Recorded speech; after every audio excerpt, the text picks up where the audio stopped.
Yes. Digestive సిస్టమ్ని మనం ఎలా పిలిచవచ్చు అంటే ఫ్యూయల్ ప్రొవైడర్గా పిలిచవచ్చు క్వశ్చన్, లేకుంటే లైఫ్ సస్టైనర్గా పిలిచవచ్చు. డైజెస్టివ్ సిస్టమ్ను మనం ఫ్యూయల్ ప్రొవైడర్గా పిలిచవచ్చు, లేకుంటే లైఫ్ సస్టైనర్గా పిలిచవచ్చు. గుర్తుపెట్టుకోండి, ఈ క్వశ్చన్ డైజెస్టివ్ సిస్టమ్. అదే ఈ చాప్టర్ తీసుకుంటే చూడండి ఎట్లా ఉంది. రెండో చాప్టరు రెస్పిరేటరీ సిస్టమ్ను మనం కెలరీ బర్నర్ అంటాం, తర్వాత ఎనర్జీ ప్రొవైడర్ అంటాం. మనకు ఎనర్జీ ప్రొవైడర్ అంటే వెంటనే స్టమక్ గుర్తొస్తుంది. గుర్తుపెట్టుకోండి, రెస్పిరేటరీ సిస్టమ్ లేకపోతే తిన్న ఫుడ్ ఎనర్జీగా ఎలా మారుతుంది? మారదు. కాబట్టి రెస్పిరేటరీ సిస్టమ్ను మనం ఎనర్జీ ప్రొవైడర్గా సైంటిస్టులు చెప్పినారనమాట. డైజెస్టివ్ సిస్టంలో ఏమేమి ఉంటాయి? ఎలిమెంటరీ కెనాల్ ఉంటుంది మరియు అసోసియేటివ్ గ్లాండ్స్ ఉంటాయంట. అసోసియేటివ్ గ్లాండ్స్ అంటే ఏమి లేదబ్బా, ఇప్పుడు ఏం చెప్పాడు? అసోసియేటివ్ గ్లాండ్ అంటే సెలవరీ గ్లాండ్ ఉంటుంది, లివర్ ఉంటుంది, ప్యాంక్రియాస్ ఉంటుంది అంటున్నాడు. అంటే డైజెస్టివ్ గ్లాండ్ ఒక ఎలిమెంటరీ కెనాల్. ఎలిమెంటరీ కెనాల్ అంటే ఎక్కడ నుంచి? చూడండి, ఇక్కడ నుంచి మనం బాగా అబ్జర్వ్ చేస్తే ఈ ఫోటోని మీకు బాగా అర్థమవుతుంది. ఓకే, ఎలిమెంటరీ కెనాల్ ఇక్కడ మౌత్ నుంచి స్టార్ట్ అయితే ఇలా వచ్చి ఇలా ఇదంతా వెళ్తే ఇదల్లా ఎలిమెంటరీ కెనాల్. దేని వరకు? యానస్ వరకు. ఇక్కడ అసోసియేటివ్ గ్లాండ్స్ అని ఎలా అన్నాడంటే ఏంటేంటివి అన్నాడు చూడండి. సెలవరీ గ్లాండ్ అంటే ఏంటి? ఈ ఎలిమెంటరీ కెనాల్కి అతుక్కుంటాయి సెలవరీ గ్లాండ్. చూడండి ఇక్కడ ఉందా salivary gland, right? Salivary gland ఉంది. తర్వాత లివర్ ఉందా? ఉంది. తర్వాత ప్యాంక్రియాస్. ఇవన్నీ ఏంటి? దానికి అసోసియేటివ్గా ఉన్నాయన్నమాట. దేనికి? ఎలిమెంటరీ కెనాల్కు అసోసియేటివ్గా ఉన్నాయి, అందుకు అసోసియేటివ్ గ్లాండ్ అన్నాడు. నెక్స్ట్ వర్టిబ్రేట్స్ అన్నాడు. వర్టిబ్రేట్స్ అంటే వెన్నెముక ఉన్న జంతువులు. అంటే వెన్నెముకున్న జంతువులు హెటరోట్రోప్స్గా ఉంటాయి. హెటరోట్రోప్స్ అంటే వాటంతటా అవే ఫుడ్ని తయారు చేసుకోలేకపోతే వాటిని హెటరోట్రోప్స్ అంటారు. గుర్తుపెట్టుకోండి, వర్టిబ్రేట్స్ అంటే వెన్నెముక ఉండేటివి, కానీ వర్టిబ్రేట్స్ ఎప్పుడు కూడా హెటరోట్రోప్స్. అంటే ఏంది? సొంతంగా తన యొక్క ఫుడ్ను అవే చేసుకోలేవు అనమాట. దానిని హెటరోట్రోప్స్ అంటారు. అవి ఏంటివి ఎలా ఉండొచ్చు అంటే చూడండి, హెర్బివోరస్ అంటే గడ్డి తినేటివి, కార్నివోరస్ అంటే మాంసం తినేటివి అట్లన్నమాట, రైట్? హ్యూమన్ బీయింగ్స్, మనుషులు ఎక్కువ ఏమంటారు, ఎలా ఉంటారంటే హ్యూమన్ బీయింగ్స్ వర్టిబ్రేట్సే, కానీ మోస్ట్లీ ఓమ్నివోరస్. అంటే ఏంది? హెర్బివోరస్ని తింటాయి, కార్నివోరస్ తింటారు. అంటే ఏంది? మొక్కలను, ఆకుకూరలను తింటారు మరియు మాంసాన్ని కూడా తింటారు. రెండు తింటారు కాబట్టి హ్యూమన్ బీయింగ్స్ అనేటివి వర్టిబ్రేట్స్, హెటరోట్రోప్స్, దాంట్లో ఓమ్నివోరస్ అనమాట ఫుడ్ హ్యాబిట్స్లో. అది చెప్పింది, రైట్? ఇప్పుడు మనిషి యొక్క డెంటల్ ఫార్ములా తీసుకుంటే మనకు ఏంటంటే మొత్తం 4 రకాల టీతులు ఉంటాయి. ఏంటివి అంటే మీకు తెలిసిందే. ఓకే, ఇన్సిసార్సు, తర్వాత వచ్చేసి ఇన్సిసార్సు, క్యానిన్స్, ప్రీమోలారు, మోలారు, 4 రకాల దంతాలు ఉంటాయి. అదనమాట, right? So the dental formula of man shows all the 4 types of teeth indicating his fundamental omnivorous nature. ఇది మనకి exam point of view important కాదు. Complex items of food have to be broken down. మనం తిన్న food కాంప్లెక్స్లో ఉంటుంది, అది ఎలాగా పగిలిపోతుంది? బ్రోకెన్ డౌన్ అవుతుంది. ఇక్కడ మనకు ఒక పదం అర్థం కావాలి. డైజెస్టెడ్ అంటే హైడ్రోలైజ్డ్ అంటే ఏంది? కరిగిపోవడం. డైజెషన్ అంటే ఏంటంటే ఉన్న ఫుడ్ కరిగిపోవాలి ఇట్లా. దాన్ని ఏమంటారు అంటే హైడ్రోలైసిస్డ్ అని అంటారు, లేకుంటే డైజెషన్ అని అంటారు. Into simple observable substances, human food has essential substances such are carbohydrate. ఇక్కడ బిట్టు చూడండి, కార్బోహైడ్రేట్స్కి ఏమని అంటారు అంటే చీఫ్ ఎనర్జీ ప్రొవైడర్స్ అంటారు. ప్రోటీన్ ఏమంటారు? బాడీ బిల్డర్స్ అండ్ ఎంజైమ్స్ అని అంటారు. ఫ్యాట్స్ని ఎనర్జీ రిజర్వాయర్స్ అంటారు. Mostly stored in adipose tissue. ఈ ఫ్యాట్స్ అనేటివి mostly stored in adipose tissue అంటున్నాడు. మనకు ఇక్కడ బిట్ రావడానికి 99% ఆస్కారం ఉంది. కార్బోహైడ్రేట్స్ అంటే చీఫ్ ఎనర్జీ ప్రొవైడర్, ప్రోటీన్స్ అంటే body builders and enzymes, fats అంటే ఎనర్జీ రిజర్వాయర్. కానీ fats are stored in adipose tissue. Next ఇక్కడ ఏమంటున్నాడు, మనం ఎప్పుడైనా కానీ insufficient intake of food materials తీసుకుంటే దేనికి దారి తీస్తుంది అంటే న్యూట్రిషనల్ డెఫిషియన్సీకి తీసుకుంటుంది, న్యూట్రిషనల్ డెఫిషియన్సీ డిజార్డర్కి తీసుకుంటుంది. దాంట్లో చెప్తున్నాడు మనము ప్రోటీన్ బాగా తీసుకోకపోతే in spite of normal calorie uptake, మనం తీసుకోవాల్సిన నార్మల్ క్యాలరీ ఇంటేక్ కంటే కూడా okay if protein intake is deficient, for example మనం రోజుకి 1 kg తీసుకోవాలనుకున్నాం అనుకో క్యాలరీ, మనము ఎంత తీసుకుంటున్నాం 0.5 తీసుకుంటున్నాం, అప్పుడు ఏంది ప్రోటీన్ డెఫిషియన్సీ ఉన్నట్టే కదా. ఓన్లీ ప్రోటీన్ డెఫిషియన్సీ ఉంటే మనకి ఏం డిసీజ్ వస్తుందంట అంటే ఏ డిసీజ్ వస్తుందంటే ఇది ఏది అంటే చూపిస్తా చూడండి, ఇది కవాష్కర్ డిసీజ్ వస్తుంది. ఓన్లీ ప్రోటీన్ మాత్రమే, ఓన్లీ ప్రోటీన్ వస్తే Gavaskar disease. Protein calorie under nutrition, protein calorie under nutrition. చూడండి ఇక్కడ భలే ఉండి పదం, ప్రోటీన్ లోపం ఉండాలా క్యాలరీ లోపం ఉండాలా, అందుకే ఇక్కడ పదం ఏమిటంటే ప్రోటీన్ క్యాలరీ అండర్ న్యూట్రిషన్ అంటే ప్రోటీను అండర్ న్యూట్రిషనే తక్కువ ఉంది, క్యాలరీ తక్కువ ఉంది, దానికే ప్రోటీన్ క్యాలరీ అండర్ న్యూట్రిషన్ అన్నాడు. సో వెరీ ఇంపార్టెంట్ పదం, చాలా డిఫికల్ట్ వొకాబులరీ ఇది. Severe mall nutrition and energy deficiency. Gundi severe mall nutrition అంటే ఏంది, ప్రోటీన్స్ లేకపోవడం, ఎనర్జీ డెఫిషియన్సీ అంటే ఏంది, క్యాలరీలు అసలు తీసుకోకపోవడం. అప్పుడు ఏమవుతుందంటే మెరాస్మస్ డిసీజ్ వస్తుంది. కాబట్టి మెరాస్మస్ డిసీజ్ మనకు కేవలం ప్రోటీన్ లోపం వల్లనే కాదు, దీనివల్ల కాదు. ఓకే, దేనివల్ల వస్తుందంటే క్యాలరీస్ అంటే ఏంది, క్యాలరీ అంటే ఏంది, ఎనర్జీ, సరైన ఎనర్జీ ఉత్పత్తి కాకపోతే కూడా మనకు ఏం డిసీజ్ వస్తుంది, మెరాస్మస్ డిసీజ్ వస్తుంది. ఈ రెండు ఒకటే, కవాస్కర్ ఈ డిసీజు ఒకే లక్షణాలు ఉంటాయి, కానీ ఇది కేవలం ప్రోటీన్ లోపం వల్ల వస్తుంది, ఇది ప్రోటీన్ లోపము క్యాలరీ లోపము, అందుకే దీని పదము ప్రోటీన్ క్యాలరీ అండర్ న్యూట్రిషన్ పదం ఉపయోగించాను అనమాట. ఎలిమెంటరీ కెనాల్ జనరల్గా పెద్దగా ఉంటుంది దేంట్లో, హెర్బివోరస్లో.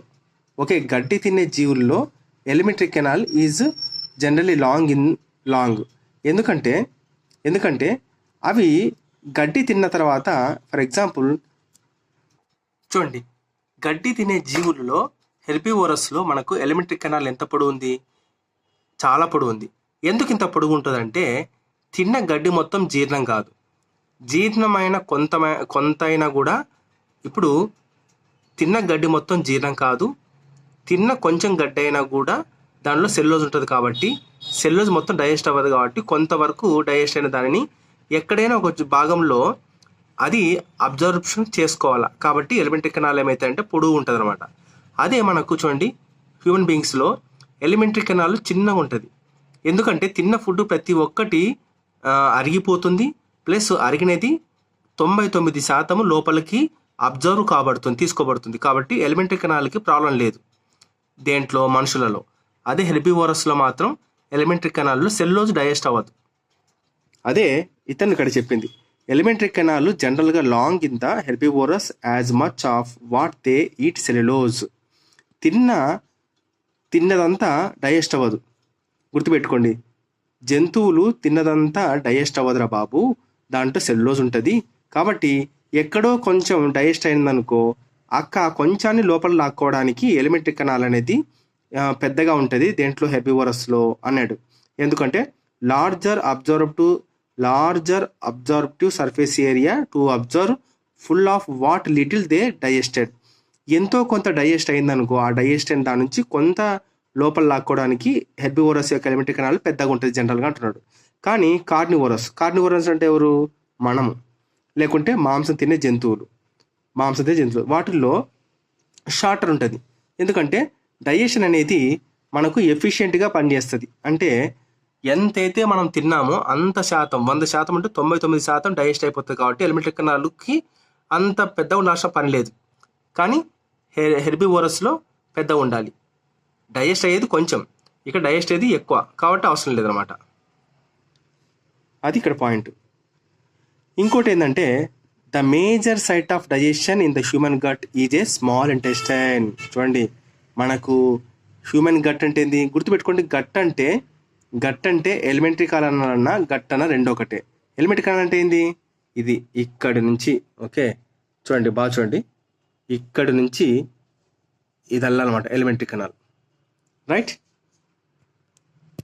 So carnivores comparatively shorter alimentary canal as digestion is more efficient in them. The major site of digestion in the human gut is small intestine. అవును, water and some minerals are reabsorbed and faeces is formed in the large intestine. ఇక్కడ ఒక విషయం చెప్పాలి మనకు, large ఇంటెస్టైన్లో water some minerals మాత్రమే reabsorb అవుతాయి, minerals మాత్రమే. గుర్తుపెట్టుకోండి, ఇక్కడ మీకు ఒక పాయింట్ చెప్పాలి. లార్జ్ ఇంటెస్టైన్లో ఏమవ్వదు అంటే న్యూట్రియంట్స్ అనేటివి అబ్జర్వ్ కావు. ఎందుకంటే ఈ న్యూట్రియంట్స్ ఆల్రెడీ స్మాల్ ఇంటెస్టైన్లో, అంటే ఏంది ఇట్లా ఉంటుంది కదా, స్మాల్ ఇంటెస్టైన్లో 99% కాదు 100% అబ్జర్వ్ అయిపోయింటుంది. కాబట్టి లార్జ్ ఇంటెస్టైన్లో ఈ లార్జ్ ఇంటెస్టైన్లో ఇక్కడ ఉన్నారు చూసా, ఈ లార్జ్ ఇంటెస్టైన్లో మనకు ఎక్కువ వాటర్ కానీ సమ్ మినరల్స్ మాత్రం అబ్జర్వ్ అవుతాయి. ఇక్కడ న్యూట్రియంట్స్ కావు, న్యూట్రియంట్స్ అంతా స్మాల్ ఇంటెస్టైన్లో అయిపోయింటాయి అనమాట. అది water and some minerals are reabsorbed and faeces is formed in the large intestine. The moment of the gut, the moment of elementary canal are controlled by nerves plexuses. Nerve plexuses ఉంటాయి present in the muscle layer. Enzymes are produced in their inactive form such as, గుర్తుపెట్టుకోండి, మనకు కడుపులో చూడండి enzymes are produced in their inactive forms such as pepsinogen, trypsinogen, chymotrypsinogen. Enzymes పుట్టుతేనే మనకు inactive ఫామ్లో పుడతాయి అన్నమాట. ఎందుకు ఇన్యాక్టివ్ ఫామ్లో పుడతాయి అంటే చెప్తాను చూడండి. That's the cells which secrete these inactive enzyme escaped from auto digestion. అంటే ఏంది, ఇప్పుడు ఫర్ ఎగ్జాంపుల్ మనకు ఇది కడుపు ఇలా ఉంటుంది కదా, ఇలా ఉంటున్నప్పుడు మనకు ఇక్కడ హెచ్సిఎల్ అనేది పుడుతూ ఉంటుంది కదా. ఇప్పుడు హెచ్సిఎల్ నుంచి తప్పించుకోవాలంటే ఫస్ట్ ఏందల్లా ఇన్యాక్టివ్ స్టేజ్లో పుట్టాలా. అంటే హెచ్సిఎల్ నుంచి ఇన్యాక్టివ్ స్టేజ్లో పుట్టినప్పుడు అవి తర్వాత మళ్ళీ పని చేసేటప్పుడు యాక్టివ్ స్టేజ్లోకి వెళ్తాయి అన్నమాట. ఏంటి, వాటంతటా అవే ఆ సిస్టమ్ ద్వారా ఆటోజేషన్ కాకోకుండా తప్పించుకోవడానికి ఫస్ట్ ఇన్యాక్టివ్ ఫామ్లో పుడతాయి అనమాట. అందుకే enzymes are produced in their inactive forms such as pepsinogen, trypsinogen, chymotrypsinogen. That's the cells which secrete these inactive enzyme escape from autodigestion నుంచి ఎస్కేప్ అవ్వడానికి అనమాట. Next only activated enzymes. Right, ఇప్పుడు చెప్పే ముందరింది enzymes ఎప్పుడు కూడా గుర్తుపెట్టుకోండి, ఎంజైమ్స్ ఏవైనా కూడా మనకు టెంపరేచరు, pH బాగుంటేనే బాగా పనిచేస్తాయి. కొంచెం గాన అటు ఇటు అయినా అనుకో ఈ ఎంజైమ్స్ ఏమవుతాయి, ఇన్యాక్టివ్ కూడా అయిపోతాయి. కాబట్టి ఫస్టే పుట్టుతేనే ఎంజైమ్స్ అనేటివి యాక్టివ్ ఉన్నా అనుకో ఈ హెచ్సిఎల్ ద్వారానో pH ద్వారానో వాటి యొక్క మార్పు గీర్పు అయిపోయి పని చేయకుండా అవుతాయి. అందుకే పుట్టుకతోనే అవి ఇన్యాక్టివ్ ఎంజైమ్స్గా పుడతాయి. మరి ఏవైతే యాక్టివ్ అవుతావో అవి మాత్రమే ఏమవుతాయంట, only activated enzymes can act on the cells of wall of the gut. ఏవైతే యాక్టివ్గా తయారైంటో అవి మాత్రమే ఎలిమెంటరీ కెనాల్ మీద పనిచేస్తాయి. The brush border enzymes embedded in the plasma membrane hydrolyse అంటే ఏంది ఇక్కడ, డైజెస్టెడ్ డైసాకరైట్ ఇంటూ మోనోసాకరైట్. చూడండి, ప్లాస్మా మెంబ్రైన్ లోపల ఇప్పుడు ఫర్ ఎగ్జాంపుల్ ప్లాస్మా మెంబ్రైన్ ఉందనుకుందాం. దీని లోపల ఏముంటాయి మనకు, బ్రష్ బార్డరు ఎంజైమ్స్ ఉన్నాయి కదా. ఈ ఎంజైమ్స్ ఏమవుతాయి అంటే ఏం చేస్తాయంట అంటే బ్రష్ బార్డర్ ఎంజైమ్స్లో ఏమిటాయంటే enzymes the brush border enzymes embedded in the plasma membrane hydrolyze the disaccharide into monosaccharides. చూడండి, డైసాకరైడ్స్ అంటే చాలా ఉన్నాయి, తర్వాత చెప్తాను మీకు. డైసాకరైడ్స్ అంటే చాలా ఉన్నాయి. Into monosaccharide. The intestinal flora is important in producing some vitamins. The intestinal flora is important అంటే ఏంది, ఇంటెస్టైన్ అనేది చాలా ముఖ్యమైనది మనకు కొన్ని విటమిన్స్ని ప్రొడ్యూస్ చేయడానికి. విటమిన్ దేని గురించి మాట్లాడుతుందో తెలుసా మనకు, ఇక్కడ విటమిన్ B12 గురించి మాట్లాడుతున్నాడు. తర్వాత విటమిన్ బి ఇక్కడే, తర్వాత వచ్చేసి విటమిన్ కే ఇక్కడే. మన టెక్స్ట్ బుక్లో ఇవ్వలేదు, ఎన్సీఆర్టీ దాంట్లో మేడం చెప్పింది అనమాట. విటమిన్ సి కోసం ఉపయోగపడుతుంది. హైపర్ యాసిడిటీ కారణంగా మనకు పెప్సిటిక్ అల్సర్స్ వస్తాయి. ఎక్కడ? In the wall of the stomach ఎక్కడ? ఈ స్టమక్లో మనకు వస్తాయి, పెప్టిక్ అల్సర్స్ వస్తాయి అన్నమాట. రైట్. మరి ఈ పెప్టిక్ అల్సర్ రావడానికి కారణం ఏంటంటే ఈ స్టమక్లో గుర్తుపెట్టుకోండి, హైపర్ యాసిడిటీ వల్ల మనకు పెప్టిక్ అల్సర్స్ వస్తాయి in the walls of the stomach. గుర్తుపెట్టుకోండి, వెరీ వెరీ ఇంపార్టెంట్ ఇక్కడ, walls of the stomach peptic ulcers. దీంట్లో ఒక బ్యాక్టీరియా ఉంటుంది. ఆ బ్యాక్టీరియా పేరు ఏంటంటే Helicobacter pylori. Okay, Helicobacter pylori. చూడండి, హెలికోబాక్టర్ పైరోరీ అనే దాని ఉండడం వల్ల మనకు ఇక్కడ పెప్టిక్ అల్సర్స్ ఫామ్ అవుతాయి. మనకు ఈ పేజ్లో అంత సోది ఏం లేదు, ఒకటే డైజెషన్ అనేది మెకానికల్ ప్రాసెస్, తర్వాత బయోకెమికల్ ప్రాసెస్. మెకానికల్ అంటే ఏంది? చూడండి, డైజెషన్ జరిగేటప్పుడు మెకానికల్ ప్రాసెస్ ఎందుకన్నాడంటే ఈ కడుపులో ఉబ్బిబుద్ధి మొత్తం తిరుగుతూ ఉంటుంది కదా, మెకానికల్ ప్రాసెస్. మరి బయోకెమికల్ అంటే ఏంటంటే ఎంజైమ్స్ కూడా అవుతాయి కదా, అందుకు రెండు అన్నాడు. డైజెషన్ అనేది మెకానికల్ అండ్ బయోకెమికల్ ప్రాసెస్ అనమాట. రైట్. హ్యూమన్ డైజెస్టివ్ సిస్టంలో మనకు ఎలిమెంటరీ కెనాల్ ఉంటుంది, తర్వాత అసోసియేటివ్ గ్లాండ్ కూడా ఉంటుంది, అది మనకు తెలుసు. ఇప్పుడు ఎగ్జామ్ పాయింట్ ఆఫ్ వ్యూ ఏంటంటే ఎలిమెంటరీ కెనాల్ డైజెస్టివ్ ట్రాక్ రెండు ఒకటే. ఎలిమెంటరీ కెనాల్ అన్న డైజెస్టివ్ ట్రాక్ అన్న రెండు ఒకటే. ఇక్కడ మనిషి యొక్క ఎలిమెంటరీ కెనాల్ దేంతో స్టార్ట్ అవుతుంది అన్నాడు, యాంటీరియర్ ఓపెనింగ్. గుర్తుపెట్టుకోండి, ఎప్పుడైనా కానీ మనిషి యొక్క పేయి భాగాన్ని యాంటీరియర్ అంటారు, కింది పోయే కొద్దీ పోస్టీరియర్ అంటారు. ఫర్ ఎగ్జాంపుల్ ఈ చేయి తీసుకోండి, ఇక్కడ యాంటీరియర్ అంటారు, ఇది పోస్టీరియర్ అంటారు. ఇది చేయి తీసుకుంటే యాంటీరియర్ పోస్టీరియర్. అదే కాలు ఉందనుకోండి, ఇది యాంటీరియర్, ఇది పోస్టీరియర్, ఇది యాంటీరియర్ పోస్టీరియర్. అట్టగా పేయి భాగం ఉంది కాబట్టి యాంటీరియర్ ఓపెనింగ్ అన్నాడు. మనకు ఎలిమెంటరీ కెనాల్ ఎక్కడి నుంచి స్టార్ట్ అవుతుంది అని ఎవరన్నా అడిగితే మనం జనరల్గా ఏం చేస్తామంటే బకల్ క్యావిటీ, కానీ దీనికి ఇంకో పేరు ఓరల్ క్యావిటీ అని అంటాం. కానీ మౌత్ నుంచి స్టార్ట్ అవుతుంది, గుర్తుపెట్టుకోండి, నోరు నుంచి. ఎక్కడ ఎండ్ అవుతుంది అంటే పోస్టీరియర్ ఓపెనింగ్ యానస్, అంటే ఏంది, మనం బాత్రూమ్ కుచ్చుకునే ప్లేస్. తర్వాత parts of the elementary canal between the mouth and anus ఏమేమి ఉంటాయి ఇవన్నీ మనకు తెలుసు. Buccal cavity, pharynx, oesophagus, stomach, small intestine, large intestine, ఇవంతా మనకు తెలుసు. ఇది ఎగ్జామ్ పాయింట్ ఆఫ్ వ్యూలో ఇంపార్టెంట్ కానే కాదు. ఒక్కటే ఎలిమెంటరీ కెనాల్ యొక్క స్టార్టింగ్ ఆర్గాన్ ఏంటంటే mouth, oral cavity, buccal cavity కాదు. చూడండి, ఈ పారాగ్రాఫ్లో మనకి ఇంపార్టెంట్ ఏంటంటే లిప్స్ని ఏమంటారో అడుగుతాడు సైంటిఫిక్ వర్డ్లో. LABIA, labia, lips. Okay, oral cavity అయినా బకల్ క్యావిటీ అయినా రెండు ఒకటే.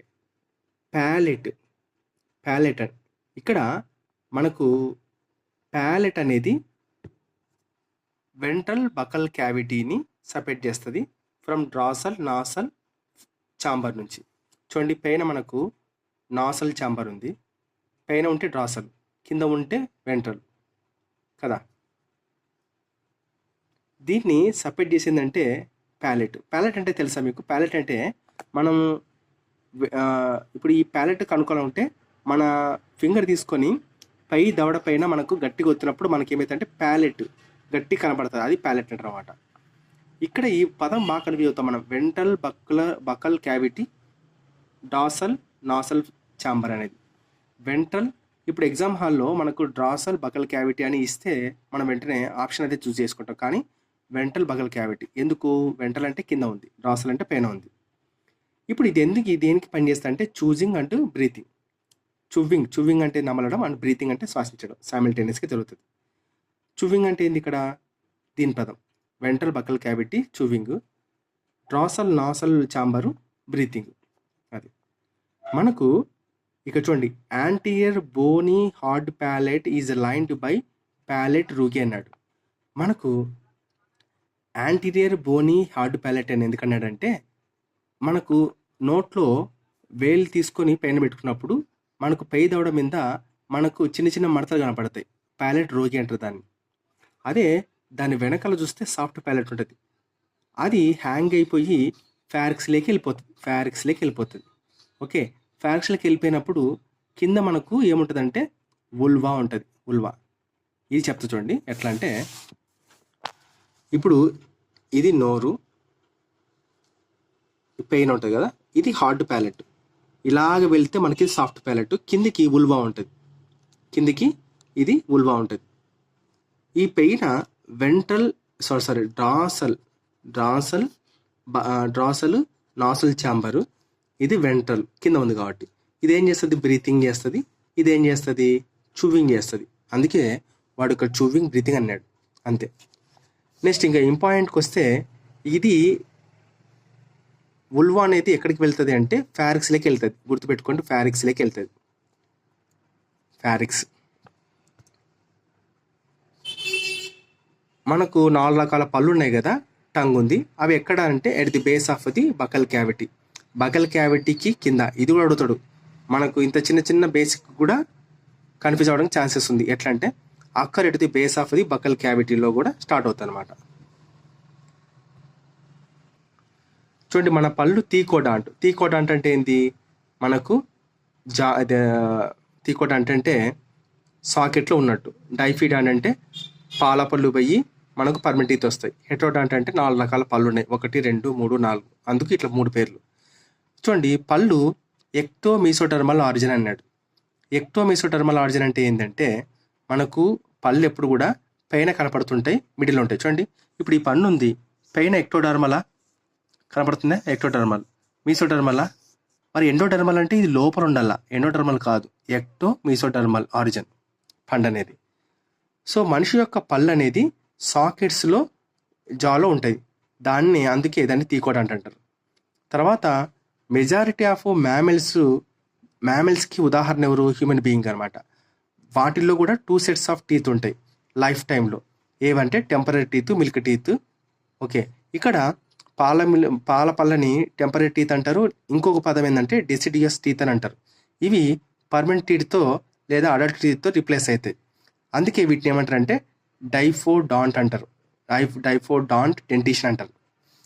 సో మనిషి యొక్క హ్యూమన్ బీయింగ్లో మనకి ఎన్ని పళ్ళు ఉంటాయంటే 32 పళ్ళు ఉంటాయి. అవి కూడా పర్మనెంట్ టీత్. చూడండి, ఇక్కడ ఒక లాజిక్ కొంచెం చెప్తాను మీకు. ఇప్పుడు పై దవడ తీసుకుందాం, ఇది కింది దవడ తీసుకుందాం. దీన్ని సగం చేస్తే 2 1 2 3 2 1 2 3 2 1 2 3 2 1 2 3. ఇక్కడ 8 లెక్కేస్తే. సో 8 ఎన్ని ఉన్నాయి, 1 2 3 4గా 8 4 ఎంత, 32 పళ్ళు. సో 32 పళ్ళు మనం ఇట్లా లెక్క పెట్టుకోవచ్చు. ఓకే, గుర్తుగా. రైట్. హెటరోడాంట్ అని ఎందుకు అన్నారంటే ఈ 4 రకాల పళ్ళు ఉన్నందుకు. అది మనకు గుర్తుంటుంది, భయం లేదు. నెక్స్ట్